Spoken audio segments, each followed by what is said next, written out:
Welcome everyone, and thank you for attending tonight's event, Recharge, Reuse, Recycle. I'd first like to start by acknowledging the Kaurna people, the original custodians of the Adelaide Plains, and the land on which the University of Adelaide here at North Terrace, at Waite and Roseworthy are all built. My name is Hayley Parkinson, and I'm undertaking my PhD in the School of Biomedicine here at the University of Adelaide. My research area is in multiple myeloma, which is a type of blood cancer.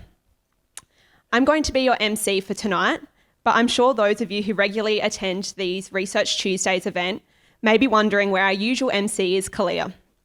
Sadly for us, Kalia is moving interstate to pursue more study, so I wanted to take this opportunity to thank Kalia for the wonderful job she's done MCing this event over the past year or so, and also to wish her the best of luck for her future studies. So if you could please join me in giving her a round of applause, that would be great.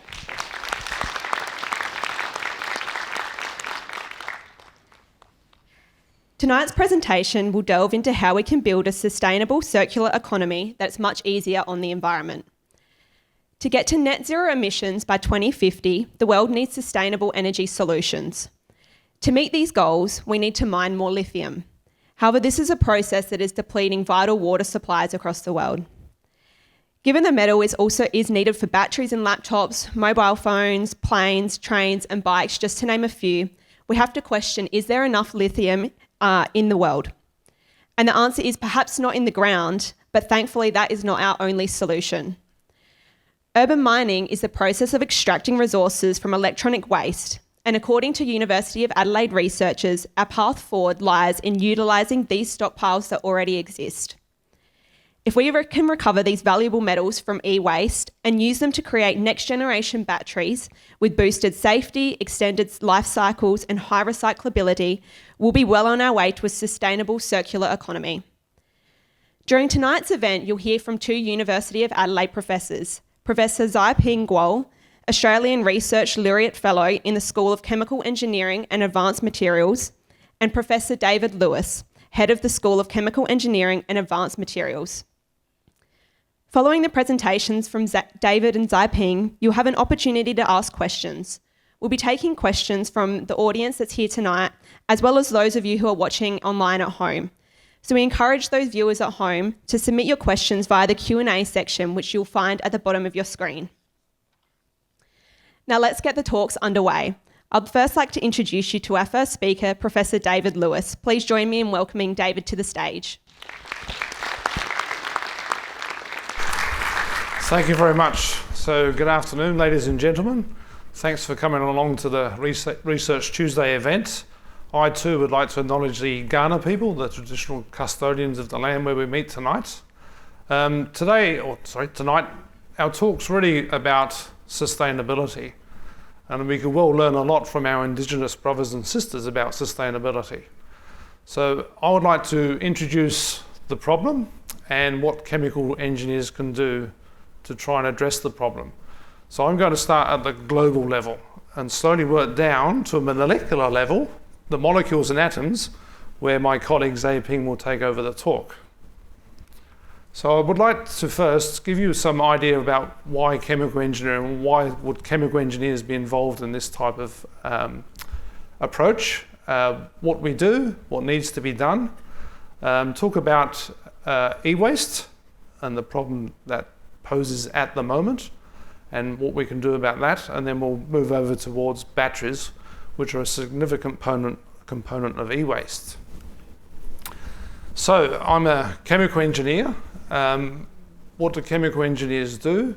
So basically we design processes to make products, put simply. But we do that at the molecular scale and at the industrial scale. So we have to understand all the processes from those two very different scales. We learn about how to develop mathematical models so we can model those processes to try and optimize them. So we're very much well equipped to look at processes and make them more efficient and trying to reduce emissions, wastage, recycle, etc. We have industry bodies that we align ourselves with, and one that we're particularly close with is the Institute of Chemical Engineering in the UK. That is a a body that represents chemical engineering globally. And as you can see from the statement, we believe that chemical engineers have a big part to play to tackle the challenges that we're faced with at the moment with climate change and sustainability. We also work closely with the American Institute of Chemical Engineering, who similarly have a claim and a statement that we really need to get involved in addressing climate change, helping government develop new policies, help industry adapt, etc. So these are big challenges, and batteries are a small part of the bigger challenge. So, as I mentioned, chemical engineers, we design processes and products. Chemical engineering, where do we come from? So in the 19th century, civilization was developing batch processes to produce products for society. And typically the people involved in those batch processes were industrial chemists. And as we developed technology, we started to convert to continuous processes, which was really the start of the Industrial Revolution. And that's where the discipline of chemical engineering evolved during that transformation of going from batch to continuous. So chemical engineering became a very important discipline during the 20th century to develop the industrial processes providing society with all the products that we now take for granted. Some say that chemical engineers are to be blamed for climate change. I suppose in some way that's true, because 100 years ago we probably weren't that concerned about the emissions that we are today, but nevertheless chemical engineers are well equipped to address these challenges. The picture here is a great process that I won't touch on tonight. It's about vaccine production. So it's very topical at the moment, but the picture gives you an idea of the complexity of processes. And here it's quite a small scale, but you would produce millions of doses of vaccine from a process of that scale. So that's a presentation for another night. Okay, so just quickly, I thought I'd just quickly mention the School of Chemical Engineering. So I lead the school. We have about 100 full-time staff. About 70 of those are research only, so we're a research-intensive school. And we do have a strong emphasis on teaching our youth about the discipline. Next year, we'll have 4 disciplines represented in our school. So chemical engineering, materials engineering, bioprocess engineering, and mining and petroleum engineering. And there's a lot of overlap between those disciplines, and the overarching discipline is chemical engineering. With all those areas, we're very much focused on sustainability. So it's a big mission of us as educators to teach our youth about sustainability, because they are the ones who are going to have to fix the problems that we've created. So that's our school. We are accredited by the institutions I mentioned before. So that's what we'll look like next year. Okay, so being an academic, I can't help but show an equation. So as I mentioned before, chemical engineers, we develop mathematical models. So we use mathematics to simulate processes. And we use calculus, and there's lots of relationships that we've used that have been developed over many years. And indeed, Arrhenius developed this equation in the late 1890s. So it's a long time ago. It's a rate equation. So that K, we can estimate the rate of a reaction. So how quick a reaction will take. And that's a function of temperature, that's T, and that thing called EA, that's the activation energy. So in that diagram, we were trying to turn A into B. So A is our reactants and B is our products. So we need to overcome some activation energy to form that product. So we use relationships like this, and this is rather simple, but it's very effective, to work out the rate of reaction. So it's really important. So we can readily work out how much energy we need to convert products from A to B, or produce products. So it's a really important relationship, and there's many. So Arrhenius also realized something very important in the late 19th century, and he was looking at the effect of the diurnal daily change in temperature on land, and realized that the composition of the atmosphere affected the temperature on the land, and started to ponder what effect did carbon dioxide have on the temperature changes that we experience every day? So he started to realise the importance of carbon dioxide in the atmosphere and how it affected the temperature of the Earth. In this paper in 1896, he didn't actually talk about the potential effect to change the climate, but years later he did. So in 1896 we knew about what carbon dioxide did in the atmosphere. So 120 years later, we're now feeling the effects. So on the other picture here just shows you some qualitative data about carbon footprints. So that's Australia. So this is our carbon footprint, the blue one, on a total carbon emissions by nation. And on the other side, we've got the per capita emissions by nation. So we're up the top here. So we can see China, as a nation, has a very huge carbon footprint, but when you put it down per capita, it's quite small over here. So this is important data to really understand what effect different countries are having on the carbon cycle and the footprint. And interestingly, Gibraltar has a very large carbon emission per capita. So why is that, do you think? Well, Gibraltar's a rock, so they have to import just about everything they need in society to survive. So they have a huge carbon footprint. So this data is very important when we start to think about sustainability and addressing the challenges we have ahead. So, moving on. So, as chemical engineers, we're very involved in optimizing processes, improving industry processes to limit their emissions. And this visualization is a great example where we can see the difference with emissions when we have strong emissions from burning fossil fuels, and this is during COVID when the fossil fuel consumption decreased, and what the atmosphere could look like without these emissions. So I think many of us have seen these types of pictures and the very short-term impact we can have if we can reduce our emissions. So now I'm starting to get towards energy. So one of the ways we're going to stop producing so many emissions is to stop using so many fossil fuels. So there's been a big focus now on electrification of processes and of electrification of transportations.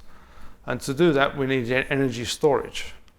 Now, energy storage has been around for a while. We've had batteries for a long, long time, but the technology has advanced a long way that now it's commercially viable to start having electric vehicles, etc. Now, we've been very used to all this advances in technology with our laptops and computers and electronic appliances, but that generates e-waste, so electronic waste. And that's a big problem for society, is that the resources we use to make these products are not being recycled. We are terrible consumers. We replace our phones probably once every 1 or 2 years.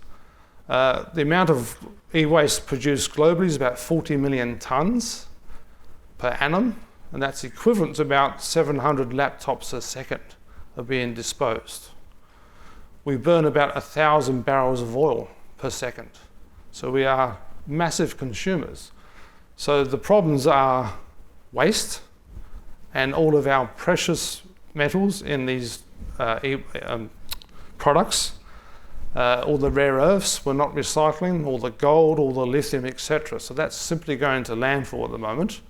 About 15% I think is recycled, but it's a terrible condition to be in.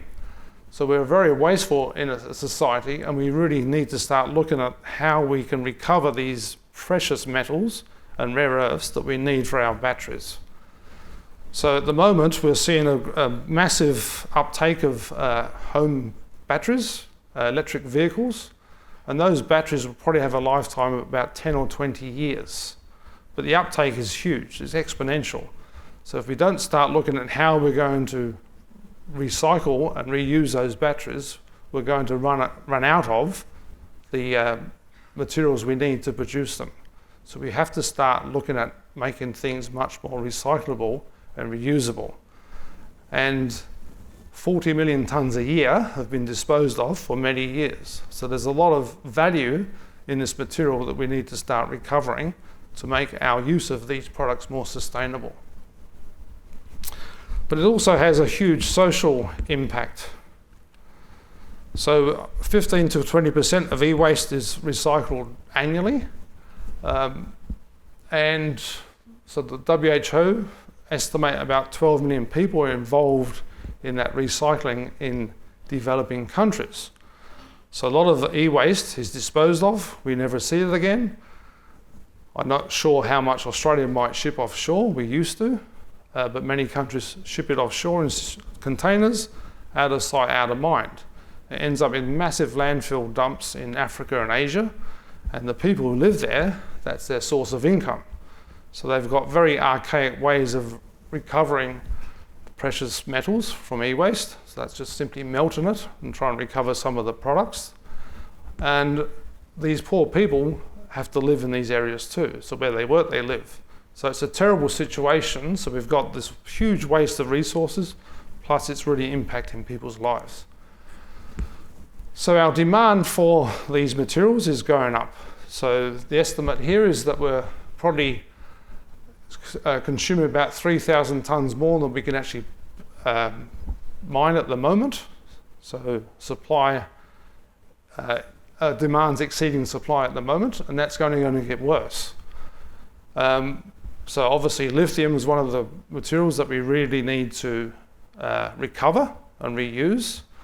There's not enough lithium in globally to produce the batteries we need to electrify our transportation. So we need new forms of batteries.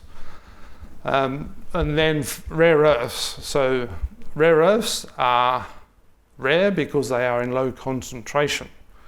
But there's a bit of a misnomer about rare earths. People think they're rare because we haven't got much of them. Some of the rare earths, we've got more reserves globally than we do copper. But the problem with rare earths is they are distributed evenly around the whole globe. So it's very, very expensive to extract them out of mines. But in e-waste, they're concentrated. So we do need to work at how we can better recycle our rare earths, our lithium and metals from our e-waste for multiple reasons. So that leads us to the opportunity for urban mining. So mining is a well-established industry that obviously is one of the reasons that we're a very rich country. We have a large mining sector, but mining is more and more interested in mining waste. So as chemical engineers, we've got to start thinking about how we can develop better technology and processes to recover the rare earths and other metals from e-waste to reproduce those products. So this is the opportunity for us. It is for industry to create new industries and to develop new technology for this reuse and recovery. We know what metals we're running out of. There's plenty of data. So we already can estimate how long we can keep mining before we're going to exhaust our reserves for making these important products. So all the data exists. So urban mining is the way of the future, but we've also got to consider about our products. Our products are not made to be recyclable. So we need to start redesigning these products, and in particular, batteries. So we need to make our batteries recyclable and safer, less toxic, and more readily reusable. So to do that, we need government policy. Unfortunately, the state government is very aware of this challenge ahead. And recently, the government announced the recycling facility at Port Pirie at the Near-Star lead smelter. So that's a great step forwards. But the technology I have at Near-Star is quite limited in what we can recover from batteries, but at least it's a start. So we've got government starting to back the opportunity for developing recyclable batteries. So I'm quite optimistic about the way forwards, but we've got a long way to go.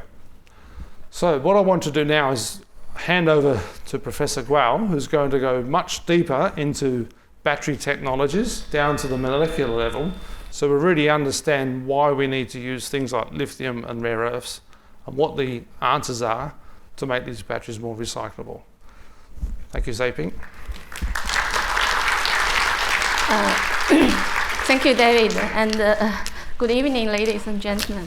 My talk probably focus on the energy storage technology, especially I'll focus on the lithium-ion battery and the battery recycling. So to address climate change and to ensure sustainable energy future, we must use clean energy, such as wind energy, solar energy, hydropower. But this clean energy only available when wind is blowing and sun is shining, is intermittent. To use this clean energy for various applications, we need properly store energy, clean energy in energy storage device, such as batteries. So there's different kinds of rechargeable battery available on the market. Lithium-ion battery probably is the most promising one because it has the highest energy density, fast charging capability, and long cycle life. It has been widely used as power for portable device, electric cars, even used for stationary energy storage application. However, the current commercial lithium-ion battery energy density is still relatively low, around 250 watt-hour per kilogram. And to meet the requirement of emerging applications, such as if we want to develop reliable electric cars with long driving range, we need to further increase the energy density of lithium-ion battery. Then how to improve the performance of lithium battery? We need to understand how lithium battery works. Basically, each battery has three components: anode, cathode, and electrolyte. The anode cathode immersed in the electrolyte, and in between there's a separator to make sure there's no short circuit. So when we discharge lithium-ion battery, lithium released from anode, and the electrolyte will carry positive charged lithium ion and diffuse and arrive to the surface of the cathode. Then lithium intercalate into the cathode. In the meanwhile, electron will come out from anode and go through the external circuit to provide electric current. So during this charging process, the whole process reverses. So we can see this lithium-ion diffusion and the electron transfer involved in the whole electrochemical reaction. To improve the performance, we need to seek material, electrode material with very good capacity, with high capacity. That means it can accommodate store lithium as much as possible, and also the lithium diffusion should be fast enough to achieve fast charging capability. So in the commercial lithium batteries, the cathode material normally used include layered oxide, such as lithium cobalt oxide, lithium nickel cobalt manganese oxide, or some lithium cobalt nickel aluminum oxide. For large vehicles, we often use lithium iron phosphate as a cathode material for lithium battery because it's cheaper and safer. For very small proportion of commercial lithium battery, use spinel structured like lithium manganese oxide as a cathode material. For the anode, in the commercial lithium battery, majority of them still use graphite as anode material. This is ordered structured carbon material, so with very limited capacity, around 372 milliampere-hour per gram. So to increase the energy density of lithium battery, we have to seek material with much higher capacity, such as silicon and lithium metal. So in the commercial battery, we often use liquid electrolyte, which contains lithium salt dissolved in the organic solvent. Often it's a carbonate-based organic solvent. It's highly flammable, this sort of electrolyte. For the next generation safe lithium-ion battery, we need to develop non-flammable liquid electrolyte or solid electrolyte to replace the current flammable one. So my group has been working in this field for more than 20 years. Our goal is to develop advanced battery technology with high performance, including high energy density, fast charging capability, long cycle life, and high safety. So to achieve this goal, we work on both electrode, anode, and cathode. For the anode, we're particularly interested in those with high theoretical capacity, such as silicon and lithium metal. So by replace graphite with silicon, we can achieve energy density around 350 watt-hour per kilogram. If we want to further push the energy density higher, we have to use lithium metal. For the cathode, we're particularly interested in the nickel-rich cathode, such as NCM111, because it has high capacity. So NCM111 means the nickel-cobalt-manganese ratio is 8:1:1. So that means nickel content is very high. This sort of material has already been commercialized by CATL. It's a Chinese battery manufacturer. So however, this material suffers from poor cycle life and the safety issue. So to address, the reason behind is this, transition metal could dissolve in the electrolyte, and there's severe set reaction between this electrode and the electrolyte. To address this issue, my group actually applied the surface coating and element doping. For instance, in this case, we use titanium to replace partially some of transition metal. We can stabilize the crystal structure of the NCM811, and the surface coating layer prevent direct contact between the electrode and electrolyte. So in this case, we can reduce the set reaction and improve the cycle life of the battery. You can see the red line here. The cyclability is much better than the bare NCM811. Another quite promising cathode material is lithium-rich layered oxide. This material has layered structure. You can see the yellow ball representing lithium ion, and this layer is a 3D metal layer. So lithium actually partially replaced the 3D metal and in the 3D metal layer. So in this way, that we have more lithium reversibly getting and out of this layered structure. So therefore, it can achieve higher capacity compared to normal NCM material, layered oxide. But this material also suffers from capacity fading because manganese dissolve during battery charge discharge, dissolve into electrolyte. And also, when we charge the battery to high voltage, there's oxygen release, there's phase change, structure damage, etc. So makes the capacity fading, that lead to capacity fading. In order to address this problem, my group developed, we call it a phase-compatible surface coating. We're coating a thin layer around 5 nanometer on the surface of each lithium-rich cathode particle.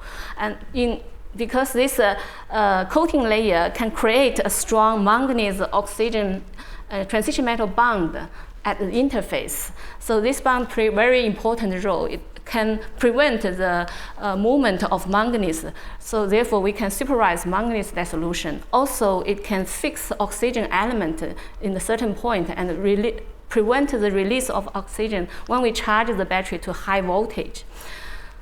So due to this reason, the structure is very stable when we discharge battery and can maintain very good capacity, and cycle life is much more improved compared to the blue line here. This is the one without treatment. The green line is optimized with optimized surface coating. So that's a cathode. For the anode, we also look at those candidates with high theoretical capacity, such as silicon. Silicon has a theoretical capacity of 4,200 milliampere-hour per gram. It's more than 10 times higher than the commercially used graphite anode. And also the working potential of silicon is relatively low. If you use this material as anode, ideally it can achieve much higher energy density compared to the current lithium-ion battery technology. Also, silicon is quite abundant, make it cheaper and also environment friendly. But silicon suffers from huge volume change when we use it as anode for lithium-ion battery, because when we discharges, the lithium get in and come out from the crystal structure of silicon. Then this leads to volume expansion and shrink. This sort of expansion shrink will lead to mechanical strain, then particle crack and pulverize. The electrode lose integrity. Therefore, we can observe capacity drop for of the battery. In order to address this issue, my group developed an all-integrated anode. What we do, we design the silicon-carbon yolk shell structure. The void space between silicon and the carbon provide enough space for the volume expansion. And also the carbon layer provide very good conductivity and networking. Beyond that, we use a unique binder by adding a cross-linking agent. So the binding, when we are heating the material during the battery assembling process, the binder will cross-link it, form a network, and also the functional group from the this binder will react with the group on the carbon layer and firmly track this silicon carbon nanoparticle to the network of the binder. In this way, we create an all-integrated anode with very high structure stability and mechanical stability. So due to this reason, the electrode can tolerate fast charge discharge. Even after 1,000 cycles, we cannot see any capacity fading. And from the TM, we can see the nanoparticle silicon carbon yolk shell structure still remain, not damaged. We also interested in the lithium metal anode because it's widely regarded as the ideal anode material for lithium-ion battery to maximum the energy density. But lithium metal is very reactive. It could react with electrolyte, form passivation layer. We often call it SEI layer. This SEI layer is very important. It can stabilize the lithium metal from severe side reaction between electrode and electrolyte in the following cycling. But this SEI layer is not stable. It could be damaged and exfoliated from the surface during the charge discharge because there's a large interface volume fluctuation that during lithium plating strapping process when we charge the battery. Discharge the battery. So in order to address this problem, we use a silane coupling agent. This coupling agent is amazing. When we dip the lithium metal in this solution, this coupling agent will graft to the surface of lithium metal and assemble into a thin but very dense surface layer on the lithium metal. You can see from the SEM, it's very smooth, the surface. In this way, we can achieve air-stable lithium metal anode. From this photo, you can see the bare lithium become dark if leave it in air for just 10 minutes because of the oxidation. But with the surface treatment, we can see it's stable even after 2 hours. And this coupling agent has inorganic group react with lithium here, form lithium oxygen silicon bonding. And the organic group here will participate in the formation of SEI layer. So in this way, this sort of coupling agent act as a perfect medium, which stabilize the SEI layer on the surface of lithium metal. So we then assemble this sort of air-stable metal with lithium iron phosphate or sulfur cathode to form the full lithium ion cell. We can see without any surface treatment, just use bare lithium, the capacity drop very quickly. But with this surface modification, the air-stable lithium battery exhibit very good cycling performance. So we can easily scale up this technique. So you can see, we can just simply dip the lithium foil into the MPS coupling agent solution, then dry at 100 degrees to get the air-stable lithium foil. So besides electrode material, anode, cathode, we also work on the electrolyte to achieve a high safety lithium-ion battery. So my lab, by using fire retardant, we developed non-flammable electrolyte. It cannot be ignited from the flame test, you can see. And the cooling efficiency, that means lithium plating strapping reversibility is extremely high, and the surface is quite smooth. There's any dendrite formation. All this phenomena indicating this flammable electrolyte is very suitable, can achieve long cycling performance for the lithium metal battery. So, but the current lithium-ion technology, the lifespan of commercial lithium battery around 8 to 10 years. Then after 10 years, we have to face a large amount of used battery. How to treat this battery? Especially a lot of government introduced legislation to stop selling of petrol-powered cars. And in response to this legislation, car manufacturers already plan to stop producing petrol-powered cars, just only produce electric cars in next few decades. So it is anticipated by 2035, nearly 50% of the cars on the road will be electric cars. So the rapid development of EV will lead to significant demand of lithium-ion battery. If we take Tesla Model 3 as the example, so one single car needs 16 battery modules. Each module consists of 444 batteries. So for one car, we need more than 7,000 18650 lithium-ion battery cells.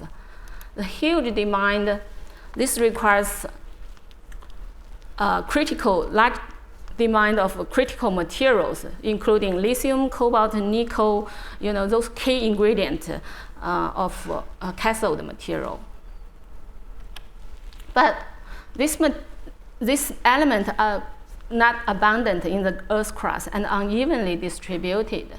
So that's why the price of these metals are quite expensive, quite high, and will growing even higher with the growing demand.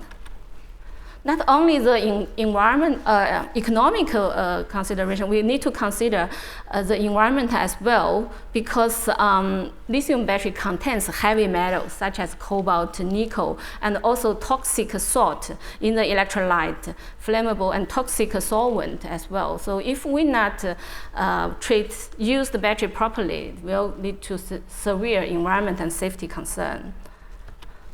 So it's time to recycle our lithium-ion batteries. So it is anticipated by 2036, Australia will have to face 188,000 tons of used lithium battery. And the recovery value of this battery will be more than 22 billions.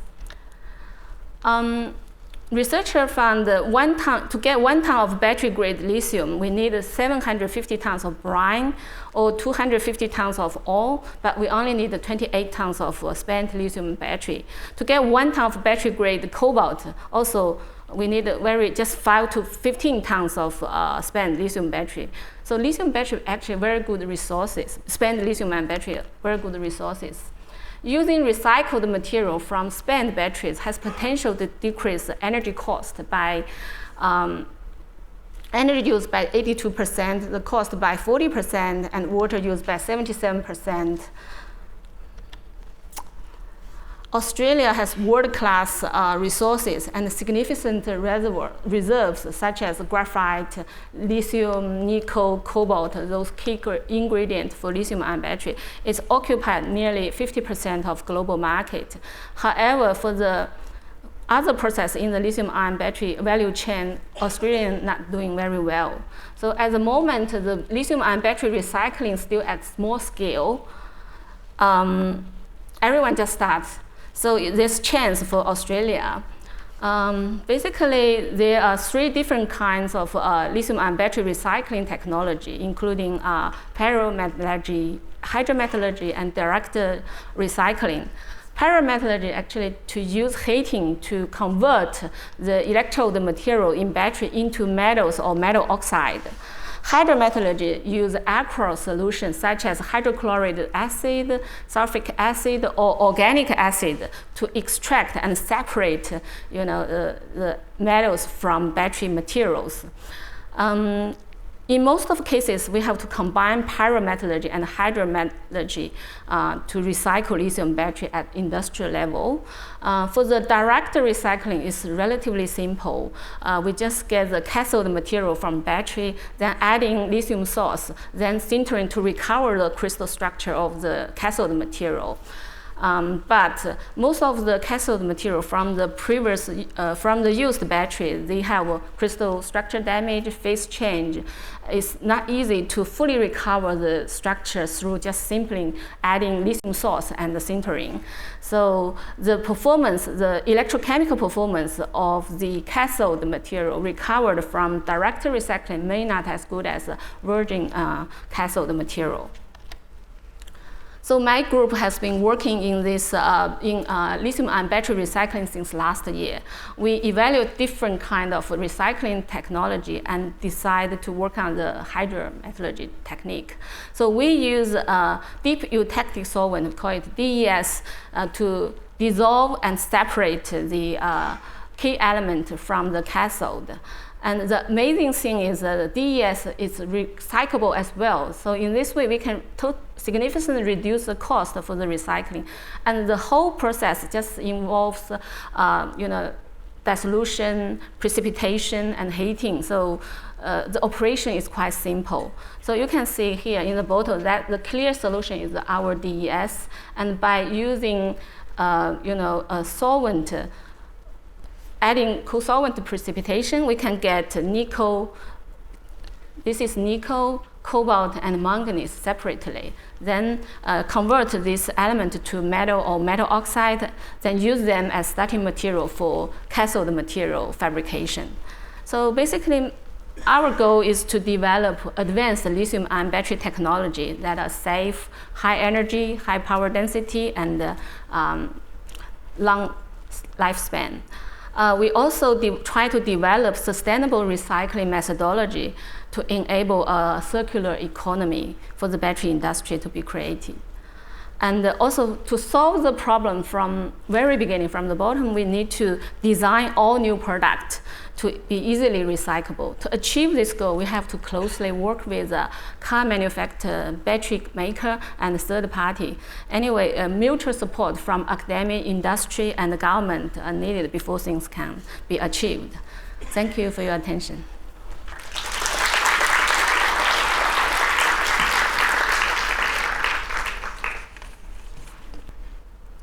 Thanks so much, Xiping and David, for your presentation. It was really fantastic to hear some of the ways that we can create a more sustainable future and hopefully reach the net zero emission targets by 2050.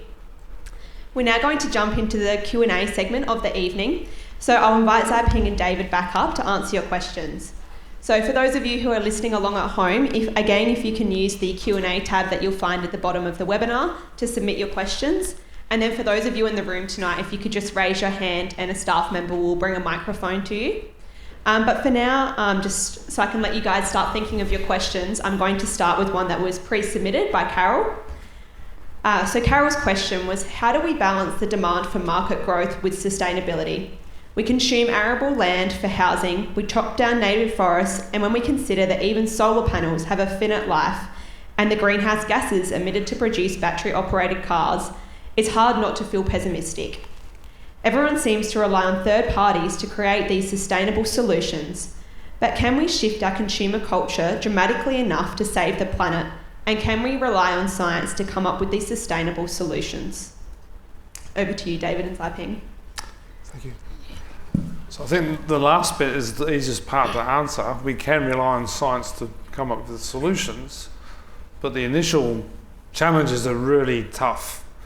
As I was trying to present, is that we're very used to, as a society, having all these lovely products that make our lives very comfortable and easy, and they are affordable.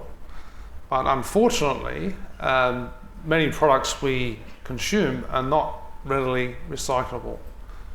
They're made cheaply, they have finite lifetimes, and we need a big paradigm shift with what types of products we produce to make them more sustainable, but that comes at a cost.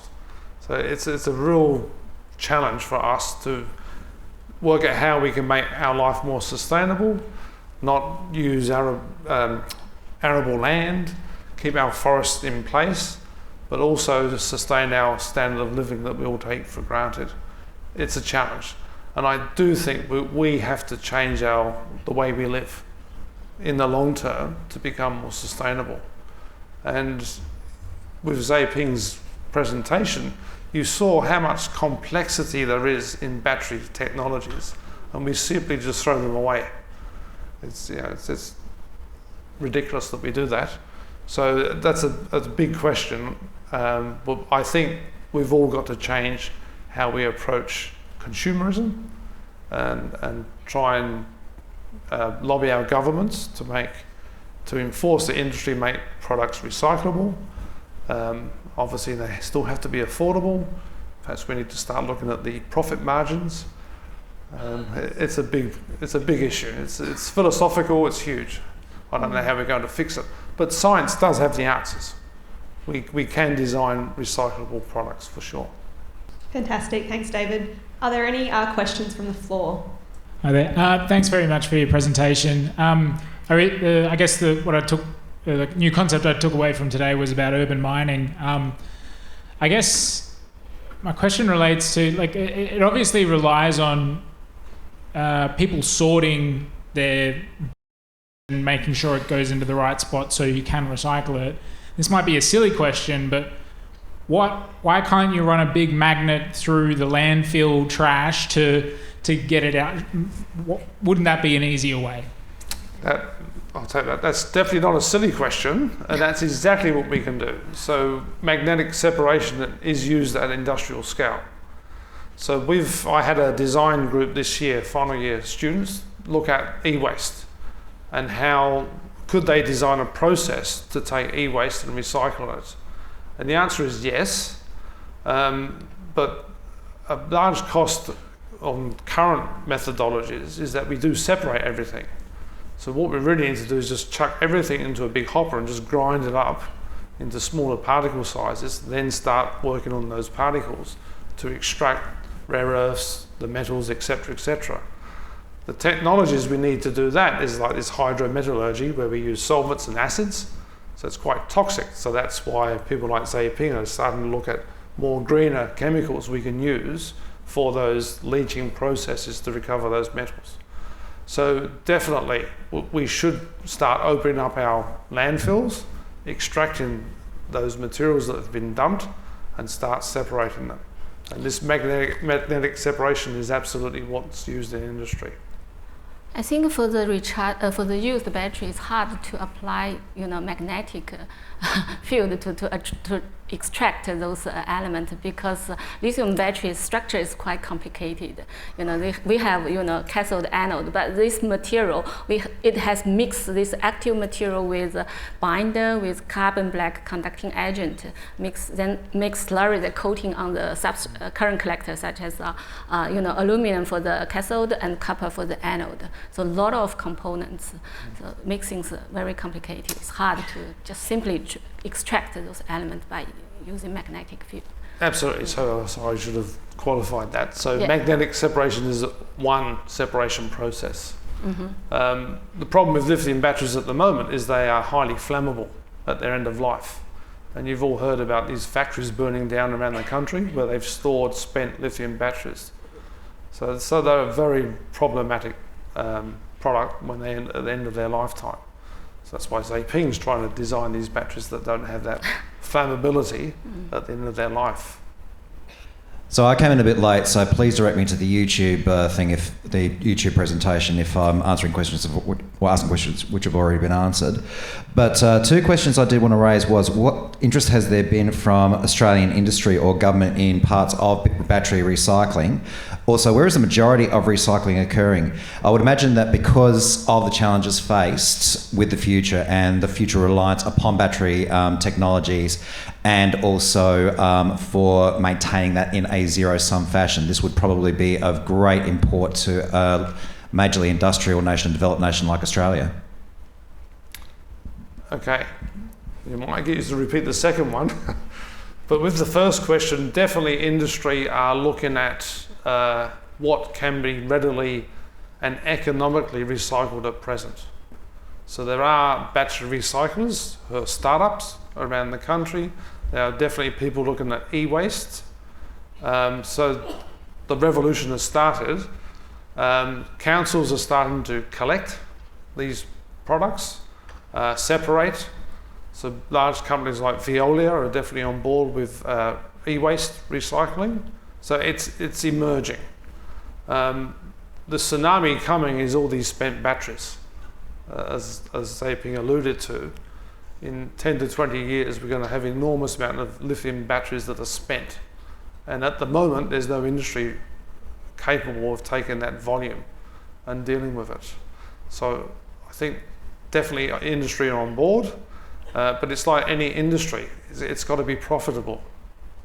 So they're going to recover the low-hanging fruit materials that are readily resellable. So obviously government needs to step in and provide incentives, policy around tipping fees, user pays, all sorts of different ways to make the whole life cycle economical. It's complex, but it can be done. And sorry, the second part? Almost as like they need a 10-cent battery recycling scheme. But the second part of the question was where is the majority of recycling occurring for batteries at the moment on an international scale? Yeah, I think there's so far probably only less than 100 company working on battery recycling. There's US company called Redwood Materials, and there's Sweden company, there's German company, but majority of them still at very small scale, the recycling still at very small scale. Yeah. And I think too, there's probably not enough spent batteries yet for to develop a viable business. That's coming. But at the moment, all the new technology batteries are in use. Yep. I remember a term from 30 years ago, bioremediation. Bacteria being used for oil spills and in mining. And I noticed in the structure of your school you had bioprocess engineering. Yes. Any chances there? Anybody looking at this? We're using. Yes and yes. So bioremediation is definitely a process that we can exploit in industrial processes. And we do have colleagues who are working with microbes to look at how they can leach specific elements from different materials. So that's real. The problem with that is it's a longer time step. So it does work, but it takes time. And it's keeping the culture alive while it does what you want it to do. So it's real, it's used. Mining, I look at bioextraction. So definitely that's an area that shows promise and is part of what researchers in our school are focused on. I've been reading about secondary uses for EV batteries, like the Japanese are using them to control the gates on railway crossings. Other people are adding them to their solar arrays. So is that going to extend the life of those batteries before we need to start recycling them? Yeah, that's a very good question. Actually, when the end of life battery, we call it end of life because it cannot provide enough energy to drive an electric car, but doesn't mean it has no capacity in there. So those retired EV battery can be used for like stationary energy storage or to control robots, something like that with less energy requirement, and we call it repurpose use of the lithium-ion battery. So yeah, before recycling, definitely we can reuse them in other applications. I was under the impression that it would be cheaper to dismantle and separate first, because then you have less contaminated material to sort through. That's true. So it just depends on what you're trying to separate. So as chemical engineers, we would look at that. What is the feedstock? What's the composition? What would be the most economic separation process? It could be manual. It could be using robots. Or it could simply be, like I said, just chuck everything in a hopper and grind it up. It depends on the feedstock and the end product you're going for. Yeah, and also I think it depends on what sort of recycling technology you're going to use to recycle those lithium battery. If you use a pyrometallurgy technique, so you because it's low selectivity, you don't have to separate classify every different kind of lithium-ion battery. But if for direct recycling, yes, you need to just choose single type of lithium battery for direct recycling. Otherwise, because the cathode material are different, it's very hard to recover those cathode materials through direct recycling. Just a question on one of the early slides you mentioned that the demand for lithium is going to probably exceed capacity. I'm curious to know whether supercapacitors may provide an alternative to the lithium-ion batteries that we're putting so much effort into at the moment. Yes, supercapacitor has high power density. So lithium battery has high energy density. If we combine these two, it can provide high energy and power both. And I think with energy storage, it's not one solution. So we're going to see different types of energy storage technologies for specific purposes. So the focus has really been on these high energy density batteries for electric vehicles, but you don't need the same type of battery for other applications. So supercapacitors definitely have a place, and it just depends on what you want your storage to do. So we're going to wrap it up here with one more question. What's special about lithium? What's special about lithium? It's energy density. Yes, that's right. Lithium has has the lowest redox potential among all different kind of elements. So it has a high capacity, around 3,800 milliampere hour per gram. So it's the lightest element in the periodic table. But nothing that comes close that would do? Next lightest? Too far away? There are other metals, definitely, but it's volume and weight. So once again, it's the application. So there's definitely other materials you can use for energy storage where you don't need a portable battery that provides energy to a vehicle. So you're very concerned about weight and volume there. But when you've got stationary batteries, you're not so concerned about weight and volume, so you can use other materials, absolutely. Yeah. But lithium is just great because it enables us to have mobile phones. Instead of having a battery this big in your pocket, you can have a tiny battery. So it just depends on the product that you need to provide the energy to.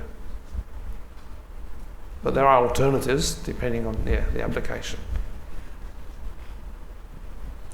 So we're going to wrap up there for another Research Tuesday evening. So I want to thank tonight's fantastic speakers, Professor David Lewis and Professor Saiping Gao. Thanks so much for your fantastic talks tonight. They were really insightful and really inspiring. So let's give them a round of applause. Thank you.